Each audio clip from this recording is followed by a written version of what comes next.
to be completely honest, I've lost most of my friends. Yeah, that's what happened to me after college. I'd hang out with my friends, and it's like, I don't want to do the things that they're doing. For a very long time, I honestly had a hard time doing boxing because I was like, I had to freaking hit the other guy. You take care of yourself and the people you love. The Bible says that the man who doesn't take care of his family is worse than an unbeliever.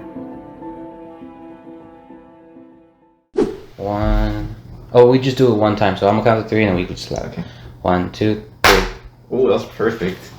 Hey everyone, welcome to Two Scribes. I'm David. I'm Eric. And yeah, let's get started, I guess. I don't know. And that's the episode. And that's it. That's it. We're done. Good. This is episode 2, by the way. So I sound a little bit different because I'm a little bit under the weather, but we're still gonna get through this. I feel like first episode we kind of talked about the Bible and all that stuff. And you know what? We're never going to do that again. That's it. That was the one time we did it. We're changing the title. Everything. Two Scribes out the window. No, I like that. And I kind of just want to have a conversation. And if it leads to the Bible, we open it up and go through that. Mm-hmm. But when it comes to getting to know each other, or for them getting to know us, I feel like that would be a must, because right. First episode, we kind of covered every like aspect of our thoughts, and unfortunately it got cut off, but after 2 hours it got cut off, so yeah, it's good. They honestly, I'm not gonna get into it because I wanted to talk about like the editing on that. I'm done with that. All right, this is this episode. Yeah. All right, so how do we meet? Honestly, I don't remember, but I'm pretty sure it was through this guy we both know named Robert. Oh yeah. Because I don't remember meeting him, but I'm pretty sure I knew him before I knew you, and you guys were probably friends before we got to know each other too. Yeah. We went to.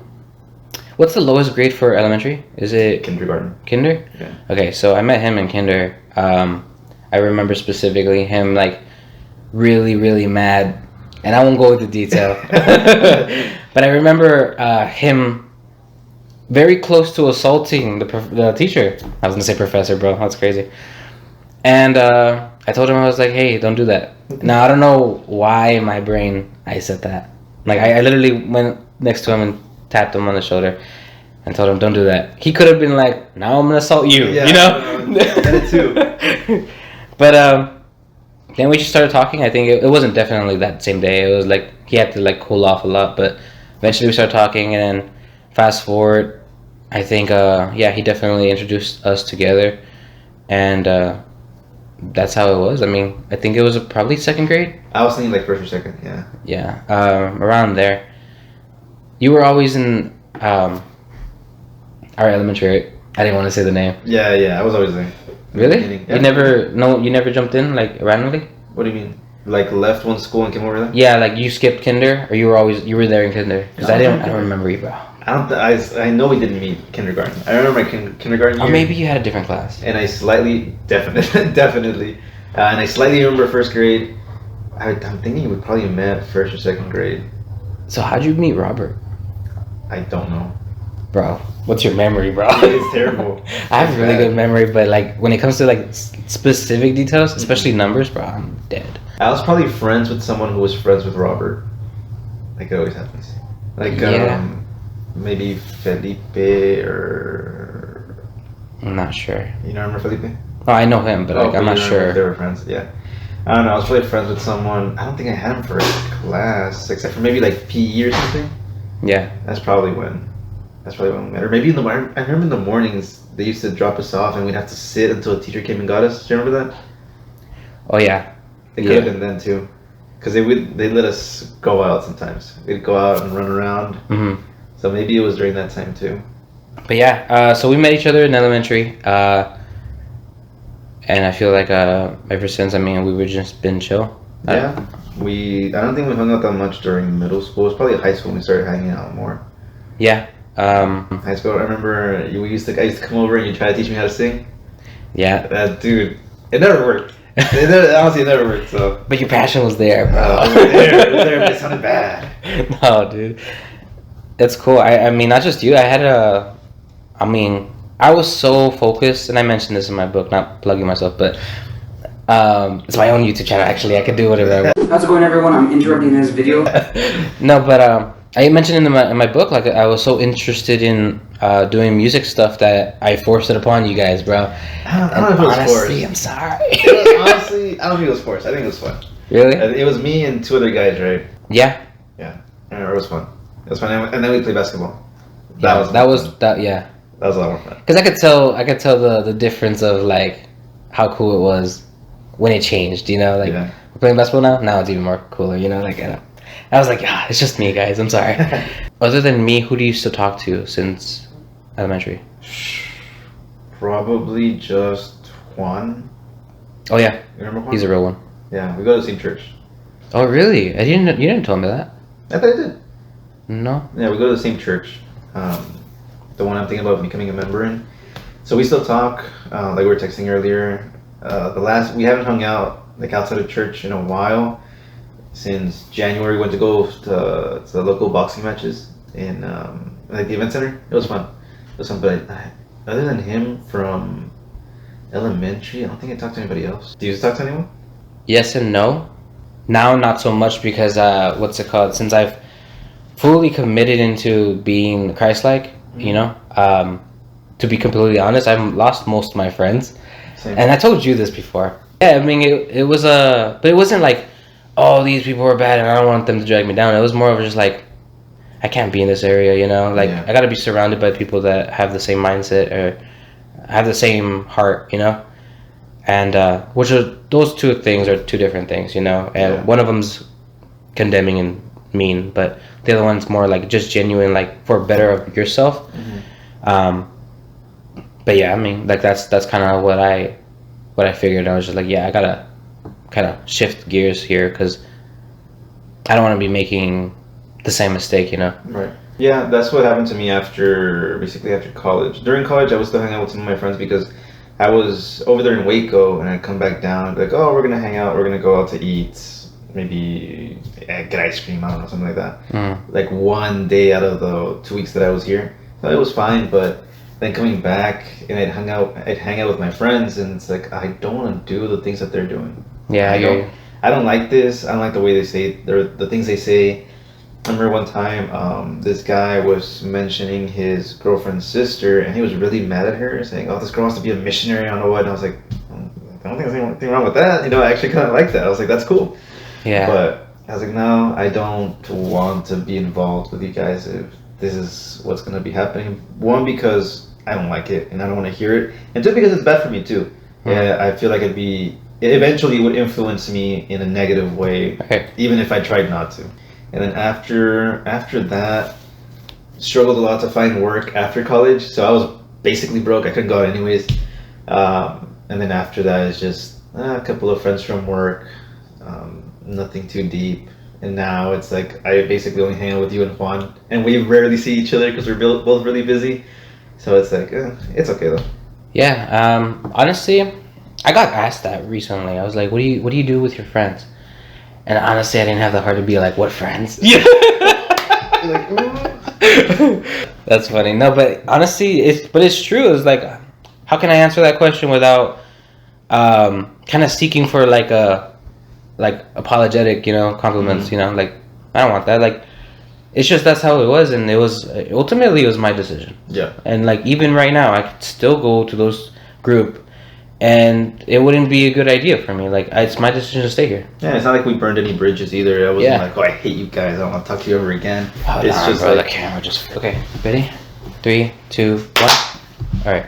Where are we going? Yes. It's not like we burned any bridges. It's not like I told them I hate all of you guys, I don't want to talk to you or anything like that. It's just don't want to be involved in that crowd anymore, you know?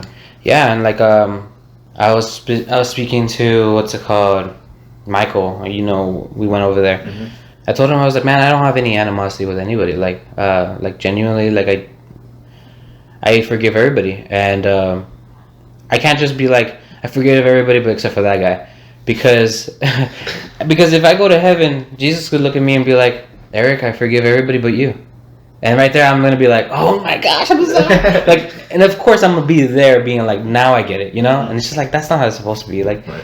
So that's why I'm like, you know what? Like, yeah, like we had past relationships have been what's it called, rocky, and sometimes it's mostly downs and more than ups. And but regardless, I feel like that chapter was that was done and done, you know. And Yeah. we move, and that's kind of the mentality. But it was genuinely my passion. It was genuinely my decision to be like, you know what, this is what I gotta do.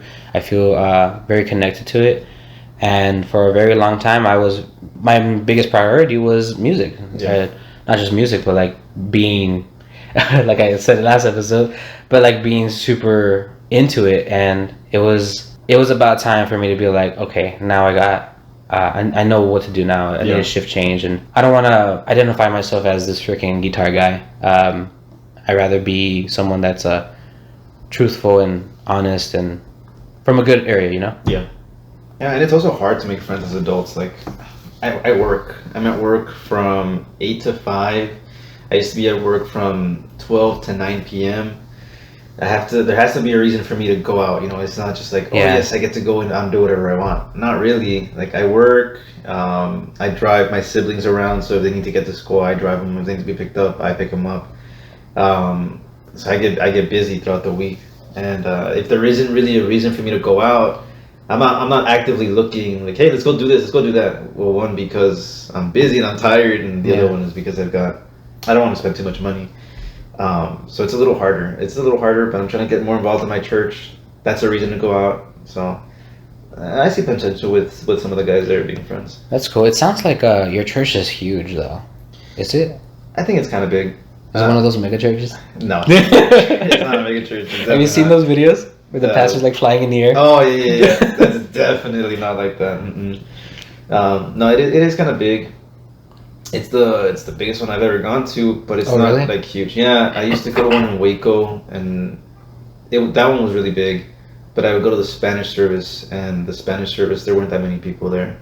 And that's actually now that I think about it, the one in Waco is the really big one. It's so super nice church, like the building itself.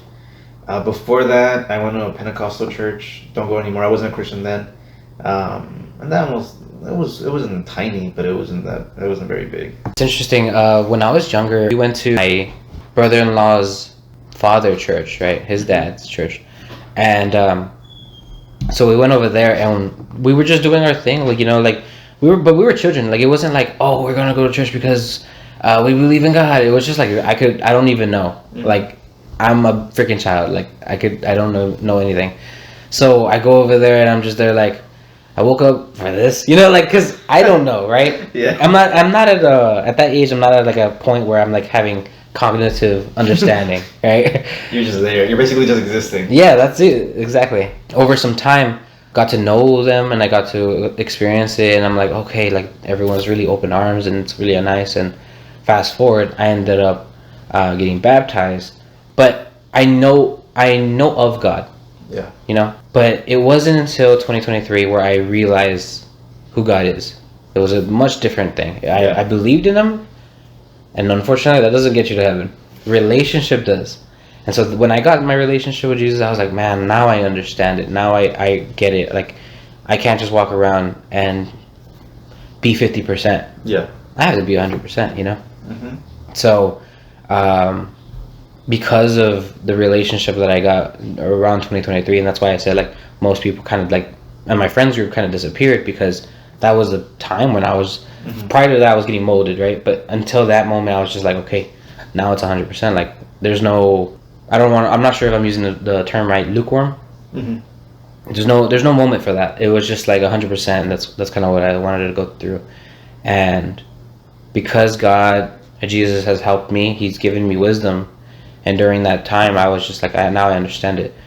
And I've had my fair share of people around me, even like family members, being like, why are you fasting, right? Or like, you're starving yourself, that's stupid, right? Like, crazy stuff like that, right? But like, in reality, it's just like, well, they probably don't know, right? I just say, like, you know, like, the best way to say it for like the viewers, I would say I am a beggar for bread. I'm not saying I'm better than anybody or anything. I'm just saying I know the owner of the bakery, and that's all, you know? So that's my whole life. Like that's kind of my idea. It's just like I know the owner of the bakery. He lets me in, and I'm satisfied. You know. And without him, I'll be trying to bang through the doors, trying to open the windows, and I would go in circles because I would never understand it, you know.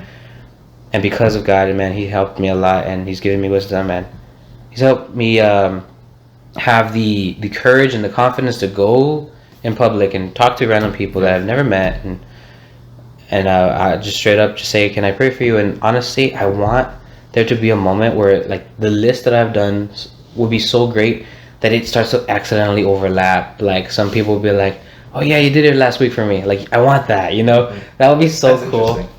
Because at first I was like, I never thought about that, but now that I'm like, I have a little journal and I jot everybody's down and I write what I pray for them for, and I have every name or whatever. Do you write it then and there, or do you? No, I do it at home. Yeah. Oh, okay. I'm gonna be like, wait, let me turn around. Let me get on your back real quick. But there is moments where I'm just like, man, I want there. Like I'm about probably 4, maybe 3 little lines of new names until I change the page. But it's a small journal, so it's not like. I don't know. Still, you're changing the page. I suppose, yeah. But like, I want there to be a moment where I'm like, when the guy goes like, "Dude, last year you did it for me," and then I would want that conversation to be like, "You have no idea how my life changed since then," you know, and that's what I want. Now it used to be like, not like seeking for validation of like if it worked or not, but it was more just like, I want them to be like, "Dude, like this is what God's done for me," you know, and I'll be like, "Yes, this is exactly what I want." I was telling you about. Yeah. Honestly, it's all glory to God. I honestly don't do anything ever in my life now without praying for Him. And another thing is crazy. It just happened. I go to class. For those who don't know, I go to college. One of my assignments or my exams. Everyone in the group chat were like, "Bro, it's the hardest freaking exam I've ever seen," or whatever. Like everyone's freaking out. Like not just one person, but all of them. The class is 38 people around there, and everyone's freaking out. And I see this, and I'm like, "Oh crap, I'm about to fail this, right?" But then I'm like, "Okay, you know what?" And I get into it, and I'm like, "All right," and I start praying. I'm like, "Father, you're giving me the opportunity to, go through this and pass. And if I need to fail, please don't let me fail too much, because I really want to pass this class, you know." And that's kind of just the idea that I went through, and I just went through it. I started doing it. Towards the very last question, I even prayed again and said, like, "All right, like if it's your will, if I fail, then whatever, praise you. If not, if I do pass, then I'm a freaking sing, like it's gonna be awesome." And I submit it. Out of 38 people, bro, only 3 people passed, and I'm one of them. Oh, nice. Wow. Nice. Honestly, that's crazy. So I was just there like, let's freaking go. But yeah, it's just like, I don't do anything without a prayer behind it, because genuinely, like, that's who I am now. For me, thinking back to it, so I went to a Baptist university. Baptist, right? There, I met some friends. I made some friends, they were Christian. At least one of them I know for sure was. It wasn't until COVID happened, was it like 2019? Yeah. 2019, and I came back home, and I remember we got locked down, and my mom's like, "Hey, can you teach your siblings something about the Bible?" And I said, "Sure," and she asked me because I had taken Bible classes in college. Yeah. And I remember being super angry at them for not understanding. It was bad. It was so bad. No way. But I wasn't a Wait, how old are they? They like were children? They weren't that little. Oh, okay. Well, maybe they were. I don't remember. This was what, like 3-4 years ago? Like less than 11 years old? And you're yelling at them? Yeah, well, okay. I wasn't a believer back then, okay? His name is Noah, bro! There was a flood! Wouldn't you understand flood? No. But I would get upset, and I remember I would, like, try to do, like, a Bible study for myself, that way I would know what I was teaching them. Yeah. But I'd be really confused. I really wouldn't understand things, and when I explained it, I guess it got across, and they wouldn't understand either. So that's when I started reading the Bible. I remember going back to college. I think, was it my first semester back, maybe? Do you remember the freeze? Oh, yeah, the winter storm? Yeah. So I remember going back, and I'd been reading through the Bible, and honestly, I'd been crying, dude, so much, because I would read it, and I was like, oh my goodness, is this true? Is this really true? I was slowly becoming convinced that I really was a sinner in need of grace and all these things. Oh, wow. Yeah, and I was reading it, and I was like, oh, man. And I remember I had one really close friend. and the freeze happened. And didn't know it was going to be that bad. And I really didn't have anything, I wasn't missing anything. I had food, it wasn't great, it was like tuna. That lasted me the whole week. I had water that I got out to buy. And I remember messaging my friend, I was like, hey, I don't understand what this means in the Bible. Can you help me? And my friend responded, I was like, Google it. I don't know, figure it out, I'm busy. And it honestly, it really hurt me. And I was like, oh man. And I felt really bad. I remember praying, I was like, God, please give me wisdom so that I can understand God. I asked God to send me someone. Yeah. I was like, God, please send me someone who can explain, because I don't understand any of this. I don't know what I'm reading. I don't get it. I just know that it's making me basically freak out. Yeah. And I remember I would pray so much. I watch videos on YouTube too, to try to understand it. And I would pray so much. And I know that was the week that God saved me. After praying, I remember just one day I woke up and I was like, I felt the weight lifted off of me, and I was like, yeah, I know that my life has been terrible. I know that now my life belongs to God and I have to serve Him in some way. Unfortunately, I still don't know what way I'm supposed to serve Him. But I guess if praying worked the last time, it should work this time too. Yeah, man. Yeah, and ever since then, my life's been changing a lot. But yeah. I hear you, dude. Like, honestly, I feel like I'm in the same boat when it comes to just to like, I've been trying to figure stuff out on my own, bro, and I can't get it. And it's just like, I keep running in circles, and literally in circles. Like, you know how people say, be equally yoked? Mm-hmm. Well, that expression is because, let's say you had a cow and the other one is just a lamb. The yoke is a thing that's around their neck. Yeah. And if it's lopsided like that, you're gonna be walking in circles. Like, genuinely, it's not gonna be stabilized. You won't be comfortable, and it's just gonna mess up everything. And so, genuinely, that's how I felt, man, for a very long time. I was just going in circles, trying to figure things out in my head. And honestly, it says in the Bible so many times, be still. And it's one of the things that it's one of the things that Jesus has been telling me, trying to like convey to me. And I just gotta be just still, you know. I can't try to figure things out on my own anymore. And honestly, it's very relieving, you know, because I don't have to worry about it anymore. That's just kind of like the mentality I have. And He's clearly, it's not like I'm praying for something, He's not delivering that, so I'm like, oh, you know what, I just gotta do it on my own. Yeah. And it's also because I know that it's not like that, because I said it off camera, but working out, whatever, and God has been putting people in front of me to help me through that workout situation. And so it's not like he could say yes and give you a green light for this, but the green light for this one is not ready yet. Right. You know, and because I don't see that, doesn't mean that it's not in motion. You know.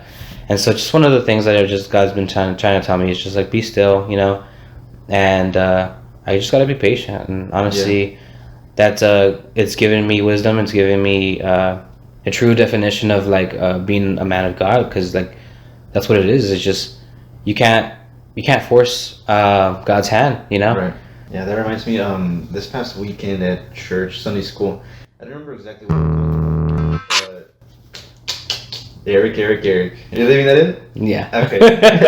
I don't remember what we were talking about or how it even came up, but I don't even remember particularly what the brother who was teaching the Sunday school said, but what he said hit me, and I was like, man, I need to forgive my father, because I would blame him that I couldn't find a job in what I majored in right out of college, because I had some offers.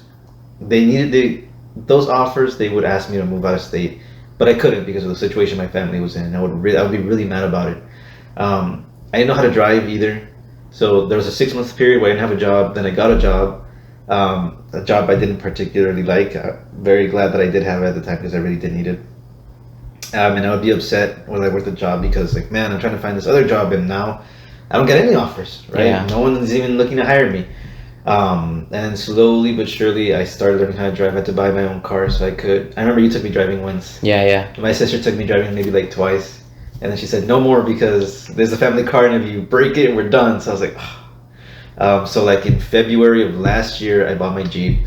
Didn't really use it until maybe May, a month that begins with M. And then I slowly but surely learned how to drive. And then in October of last year, I got the job that I currently have. And the reason I bring this up is because you said that green light here doesn't mean green light over here, is because while I wanted that job so bad the entire time, the one that I have now, I wasn't ready for it. I Yeah. couldn't even drive. And now, what do? I drive all over from where we live, like an hour away, to go do booths or presentations and things like that. I wouldn't have been able to do that if I got hired 2 years ago or whatever it was. So it was more like I'm gonna give you a job. Don't worry, you're gonna get the job that you want. But first, you have to go slow. You have to be, like you said, be still, wait, be patient. Work, of course, you have to work. You have to prepare yourself for it. But it was just a not right now thing. Yeah. I was gonna mention about taking you driving or whatever. Mm-hmm. Did you like after those days or whatever? Did you go, or I think it was just one time, right? Yeah, it was just once.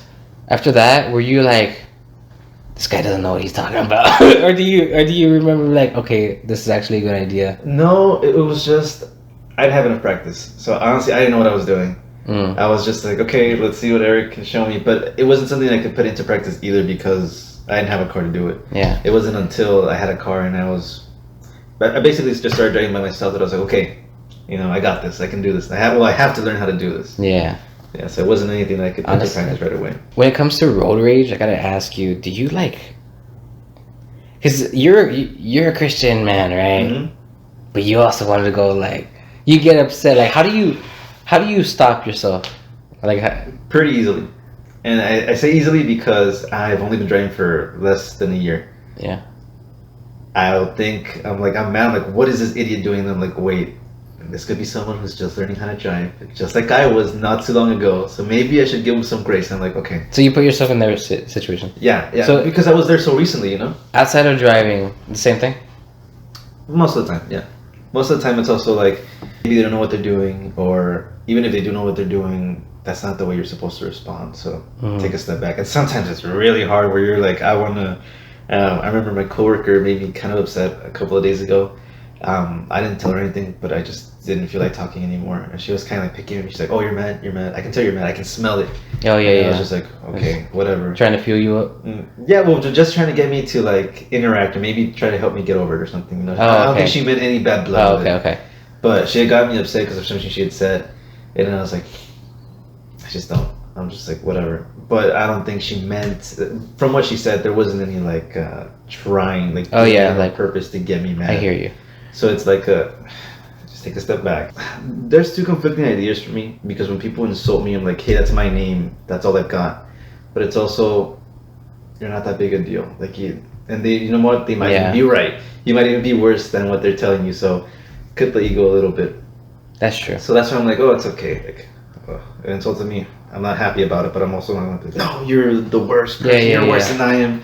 It's you have to know, like, hey, I need to calm down, because there's no reason for me to be upset. They might even be right in what they're telling me. So maybe I just need to chill out, even if it is an insult or they mean it in a negative way. Yeah. Funny enough, it kind of reminded me of my sister. She called me and she was like, hey, you miss Bible study at church, right? Mm-hmm.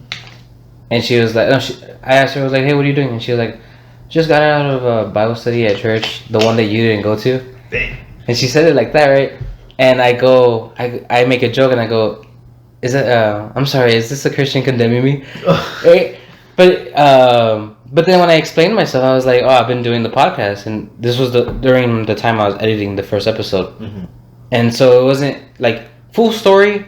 We were both good because I was focusing on God and she was focusing on God, in our own unique way, right? But like, she didn't know that, right? But like, she didn't mean it like to be like mean. She just wanted to make a joke. But like, like there's sometimes where it's just like, oh, we don't even know the full story and no one's in the wrong or stuff like that, But I get that. There was one time when I was actually talking about my sister, my nephew. He wants to go to Chuck E. Cheese, right? So we went over there, right? Best place on earth. Chuck E. Cheese. I miss Mr. Gaddy's, but And so he was running around doing whatever he needs to do, and I was at the stand to get the points on the card, and I'm waiting there, and I'm just like patient or whatever, no problem. And a guy comes in from my right side and stands right in front of me on the line. He cuts you out, yeah. And a little bit of me, man, I wanted to be like my old Erick would have been like, what the hell are you doing? I wanted to interact, but a little bit of me was like, Jesus wouldn't do that, you know. And there's a lot of moments where I'm just like I slow myself down, and I don't know if the guy even knew what he was doing, because it looked like he was just looking around, and he walked away, but he stayed there for like a solid like 2 minutes. Yeah. So it felt like he was gonna stay there forever. But I just told myself like, no, it doesn't freaking matter, like, you know, whatever. Yeah. And but you also want to be like, what do you think I'm waiting here for, you know? Yeah. But like, yeah, so it's just a lot of scenarios where like I get stuff like that, like and I also get it like with people that are not religious, and they say stuff, and you kind of want to just, you want to tell them, but they're creating an environment where it just sounds like we're gonna have an argument, and so you just kind of just have to sit there and be like, I guess it's not time for you to hear it right now, even though what you could say could help them. Mm-hmm. They are not open to it, so yeah. It's just kind of like that situation. It's kind of annoying, but so you just kind of sit there just in quiet, and it sounds like you're losing the argument, but in reality, in yourself, you're like, if I say something, it would make it worse, and it's not time yet, you know. Yeah, the thing is that it's not a debate, right? So you debate to win, and you're not looking to win points or to be, haha, I'm superior to you. It's like I'm trying to get you to understand this, and it's for your own good. I'm not trying to make it seem like I'm better than you. Yeah, I've recently started watching, actually I used to watch them a little while back too, a lot of like street preaching or like abolitionists talking about abortion, things like that.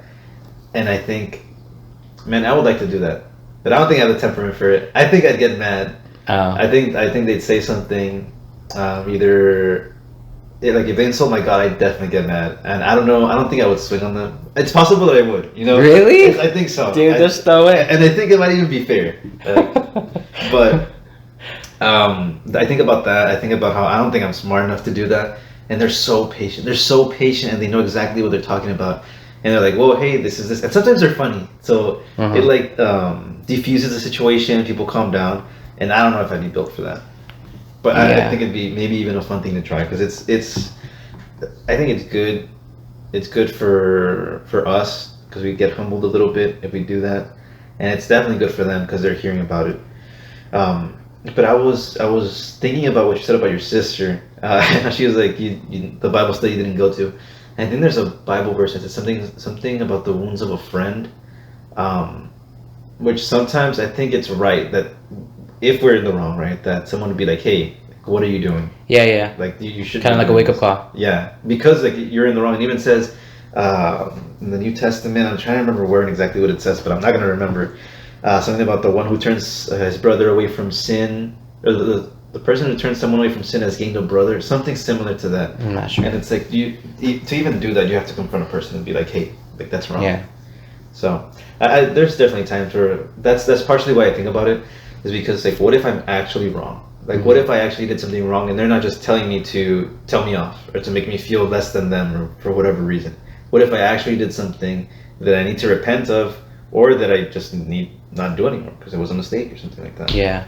So that also really helps when you're being insulted, or in your mind insulted. Also, what you have to take in mind is that, or keep in mind, is that we ought to show grace to everyone either way. Yeah. Even if we didn't do anything wrong, it's like that's your role. You're supposed to be Christ-like. You're supposed to be like, hey, okay, I get it. And if they're really in the wrong, it's just like, okay, whatever. Like, you sure you just called me all these names, but yeah, whatever it is. I definitely get that. One thing you mentioned about kind of defending yourself, for a very long time I didn't know what to do, because you know that I do boxing or whatever. I don't really talk about it much, but I honestly had a hard time doing boxing because I was like, I had to freaking hit the other guy, and as a Christian guy, like, you don't, so where do you draw the line? But it says in the Bible that Jesus told his disciples, if you don't have a sword, buy one. Yeah, so you're cloak and buy a sword. Yeah, and I was just like, whoa, like, that's kind of where I was like, okay, that's so hardcore. But he's also mentioning, like, so if a problem arises, if you're able to diffuse the situation, do it. But if you have to go, not guns blazing, but like if you have to fight, you have to protect yourself, defend yourself, you know? Yeah. So have the intention to defend yourself, and I was like, okay, I get it. So, but that for a long period of time, as I was training for to even do anything on boxing wise, I was just like confused. I was like, man, what? Am I just learning this for nothing? Because like I don't want to hurt anybody. Other than like protecting yourself, whatever, fine, I got that. But like, I just didn't want to do that. But it was until I heard someone say that, and I was like, okay, like so. If that situation ever comes up, I'm definitely gonna protect myself, and I mean, obviously protect the people that I love. But yeah, exactly. To go out and initiate, that's not me, you know, and that's not Christ-like, you know. Right? Yeah, you're not supposed to. I think there might be a case in which you can, but the majority of the time, it's just like, why are you going there to look for a fight? Yeah, exactly. You're going there with the intention of beating on someone, you know. That's, right. Maybe that's not it. And yeah, what I really think about, because I used to think about that too. I was like, man, it's wrong for you to want to defend yourself. But no, it's the complete opposite. You're supposed to. God's giving you this life, and you need to take care of yourself and the people you love. The Bible says that the man who doesn't take care of his family is worse than an unbeliever. Yeah. And that's part of physically protecting someone. That's part of why I started going to the gym too, because if I get married, I'm always going to love this woman. I'm not going to want anything to happen to her. If we have kids, I'm always going to love those kids. I'm not going to want anything to happen to them. And if I'm just this super weak, I'm not very tall. Let's just put that out there, you know? I'm like 5'6". You know, no, this say the truth. You're 3'4". Okay, well, maybe I'm like 2'11" or something. -1.8. I'm really short. And I'm a short guy, and I'm weak. They're going to run me over, and they're going to do whatever they want to them, and I'm not going to be able to do anything about it. So there's definitely a time and a place to do that. And I was thinking also, there's this guy I was listening to. He was talking about this movie. I think it's based on a true story. It was a movie. I think it's based on true events. I'm not 100% sure. It was a while back. Okay. And he was saying, okay, so they're Indians. Yeah. They don't have guns. They have bows and arrows. Right. And they're missionaries. They don't have weapons. They have the Bible, and that's it. And there was a split between the people, the missionaries and the Indians. Like, both of them got divided in half. Someone would fight back, and some were like, no, we're just going to walk up to them with our banners. No, we're in peace. You know, we're for God. We're not looking for any fight. Right. They all got killed. Short, end of the story, they all got killed, right? But the guy used to be in the military, and he says, the reason I would not have fought is because it's a mission. We're not there for military conquest, anything like that. We're there to spread the gospel of Jesus Christ, and we're there as martyrs if we have to be. Right. Now, if it's my family and this is my land, I'm not there on a mission, like as a missionary. I'm there as yes, I'm a Christian, but I'm a man too, and I'm there with my family. Then obviously I fight back, even though I might lose, or more than likely I will lose. Yeah, so I think there's a time and a place for violence, but you have to be able to commit violence. You know, it's not, you shouldn't be I'll rise up to the occasion type of guy. No, you need to train and be ready for it. Yeah, and just in case it arises. I feel like that's so different. Like the whole sew your cloak and buy a sword. That's so different than when someone smacks you, turn the other cheek so they can smack you again. Like those are two different things. Mm-hmm. One's more like an insult. Like they're calling you names, and you're like, okay, I'm gonna go fight you now. You know, yeah. So I just want to clarify that for the viewers. But okay, so because they might say that and be like, you guys don't know what you're talking about. You know, we don't have those type of audience, but you know, just in case. It's just in case. Okay, so I was gonna tell you, I was scrolling through social media, and someone said, name 10 things specifically God loves you for, not overall, but like characteristics that you genuinely have gotten or earned or been gifted by God since ever till now. Okay, so characteristics that God loves me for, none. Right? Really? All of grace. I don't deserve any of God's love, so I don't. There's no reason for God to love me, but He does. Things that God has given me since then, I think I've turned way patient. I'm way less angry. I think I'm really angry when I'm in sin. I think it's partially guilt, right? Partially conviction. Yeah. But all the anger I used to have is gone. I used to also be really, really sad. I wouldn't, well, maybe depressed, or maybe it was just being a little crybaby, you know, but that's not the case. Like, I'll be sad, but I'm not like, oh, it's the end of the world. I'm sad every day. I can't do anything about it. It'll be like, maybe I'm sad one day, and the next day it's like, man, I'm good. Like, I'm good because of God. So when I say it was patience, less anger, less sadness, and not that there is anything wrong with being Christian, being sad. Sometimes there's legitimate reasons to be sad. I'm trying to think about what else. What do you think? What about you? I'm gonna go with. Yeah, I'm gonna go with being able to swallow my pride. That one was a freaking pill. I'm not gonna lie, but it wasn't like oh, I've had a very I'm what's it called? I've had a very strong pride. It's just like there's moments where I'm like, bro, this whole situation didn't go my way, and I want to explain everything before I leave the conversation. But it's just like, you know what? I just gotta walk away. Let it go. Yeah. And so there's times where like a scenario will come up, and I could tell like, oh, this is another moment where I'm gonna swallow my pride, and it doesn't get easier, but I'm able to be like, all right, get ready for it because it's about to happen. Yeah. And the whole situation happens and unfolds exactly how it's all like seems to just fall into place, and I would be like, all right, and I just walk away from that, and it's like a kind of like, okay, this is what it is, and so that's definitely one of them, because in the beginning it was just very hard for me to do that. One thing that I feel like he loves me a lot about, or appreciates, that thing that he given me is wisdom, because there's a lot of moments where I could have slipped up and messed up, or things that I could have said, or I've been doing social media for a very long time. I honestly practically live in social media, and but like there's any moment in time I could have messed up. It's just and that would have been the whole thing. But he's putting me in positions where it's just correct, and I feel like I've been walking on that line, whether it's like zigzag or perfectly, regardless. Because of him, I am blinded by the light, but because I'm holding his hand, I know I'm going the right way. And just like that, bro, to articulate that, bro. When I say stuff like this, dude, do you not go, Jesus, who's this guy? No, but yeah, like stuff like that. Like it's just like honestly, it's one of the things that I feel like if he doesn't really care about it, fine. But to me, that's one of the things that I really appreciate from him. I guess the rest of the list too. Another one would be being humble. There's no way to say this without not sounding humble. Exactly. I'm pretty humble, guys. Come on.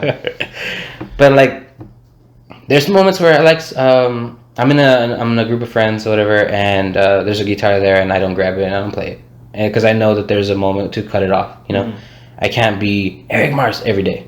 Like I know when to shut it off, and I feel like that's just a cool way to do it. I think I mentioned this previously, but yeah, like, so I don't know, just like little bits like that, like small details, that mold me to what I am now, is what I think is like one of the things that he kind of like has it on his list, like being like, man, everything's working out kind of in that way. What's your... I have to agree with wisdom. I feel like I've grown a lot in what I know. Still a huge chunk. There's still a lot I don't know, I don't understand, but slowly but surely, yeah, I think God has also given me a people, wherein I didn't feel like I had one before, I do now. So other Christians, I care about them. I want them to succeed. I want them to do well. I want to have a good life. And my people, if something happens to them, it really upsets me, because they're my brothers and sisters in Christ. I'm trying to think what else. I don't know, man. Everything's a gift. Everything's a gift. I used to pray out before every time I went out driving, because and what I was doing, I was just out there, and I'm very happy. I've never gotten into a serious accident or anything like that. Never been pulled over either. Humble brag, just a little bit. I was out there without a license or anything, and I was like, actually no, I actually did have a license, but I was out there just doing my thing, and nothing ever happened to me. I'm very, very happy, very blessed. Confidence too, to at least do those things, because before I would have been like, oh, that's scary, I don't want to do it, or I would have been like, I have to put myself up, I have to get mad. That used to be a really big thing for me. I have to get mad so I can do this and not have to worry about it. Yeah, which is completely ridiculous. But yeah. Another one, as you're mentioning that kind of jumped in my mind, is being honest with myself. There's times where I'm just like, oh, this idea is not possible right now, and I just got to put it on a shelf and do something else. Right. And that also ties in with like being determined to do anything. I feel like he really likes that, like I'm able just to shift my mind and go 100% on some certain idea that I have. And now that everything's kind of turning towards him, he's even more excited about it. You know, I feel like that's kind of like how it has to be, because it's just like for a very long time I was living for myself. I was doing things for myself, and now that I'm doing a podcast for God, what's it called? Soon gonna be starting making music about him, you know, or his love, and it's just like and posting on social media like every day. Like it's just like things like that where I feel like he's like, okay, yeah, like he's not just doing it for like 20 minutes or an hour of a day. He's genuinely going at it, and it's awesome. Another thing is reading the Bible. Honestly, I am 4 pages away from Leviticus to ending it, so it's awesome. But like by the time you guys see this video, I'm already done with it. But like it's just like that determination. Like every day before I go to sleep, I will read it. You know, like regardless. And then another thing would be like to go up front, face to face with darkness and evilness and temptation, and just not even like sweat bullets or start freaking out, or like it's just like, oh no, like you don't have the authority. And I let them know, like, you don't have the authority here, like God has the authority. Right. He literally lives in this house. And it's just like that. I feel like that he's like really happy about that, and because of him, man, I'm not able to do anything without him. So I owe all my life to him. And yeah, something that you mentioned brought to mind another thing. I used to be really lazy. I still struggle with laziness a bit, but my favorite proverb, I don't remember, it's because I haven't memorized it yet, but it says something about there's gain in all painful labor, and in words there's only something. I don't remember exactly what it says, but I think that's also part of the fruit of the Spirit, being able to work and actually working. You're not just like, oh, let me do this, or I'm gonna do this last minute. I don't really care about my work. I used to be like that, but it was mainly because of pride, because I was afraid to fail, to actually give my all and fail. But then it just turned into laziness, and I think that's part of one of God's blessings towards me, that I'm not lazy as much as anymore, and I don't struggle with it as much as I used to. Oh, I didn't struggle with it before. I just did it. Now, if I'm gonna be lazy, it's a little bit more of a struggle, because everything I do and everything has to be for God, right? So the Bible also says that slaves work for your masters as if your master is God. So I think God has blessed me a lot in that. I had a review with my manager for my 90-day, even though it was like a whole month late. And I was like, what I'm really impressed with is your work ethic. And in my mind, I was like, that's the Protestant work ethic, baby. That's that's what we do. I don't know if you know, but like throughout history, you see, like I think, was it Geneva? What's a famous watch? Is Geneva famous for watches? I think it's Geneva. I'm not sure. There's some city over there in Europe that are known for making these beautiful, intricate watches, and it's the Protestant work ethic. It started because people were working as if they were working for God, because we really are in everything that we do. And I feel that's something that's God's blessed me with a lot, the energy to actually work and want to work, even, and I'll do it even when I don't want to, and it's a little bit more of a struggle now than it actually used to be. Do you want to end it? Yeah. All right, well, we're going to end that episode here. I actually had some other stuff to talk about, but leave it for the next one. Yep. Next episode, we're going to go off of specific categories, and we'll go into that next episode. But this is just an introduction for getting to know us on a more personal level, in our mindset and how we do things in our life, and overall, just how we think. And we want you to know that we're coming from a real place, and we're not just making stuff up as we go. Yeah. But anyway, good hanging, man. Appreciate you for being here, as always. And you want to say something? That's it. We're done. It's a wrap, folks. That's all.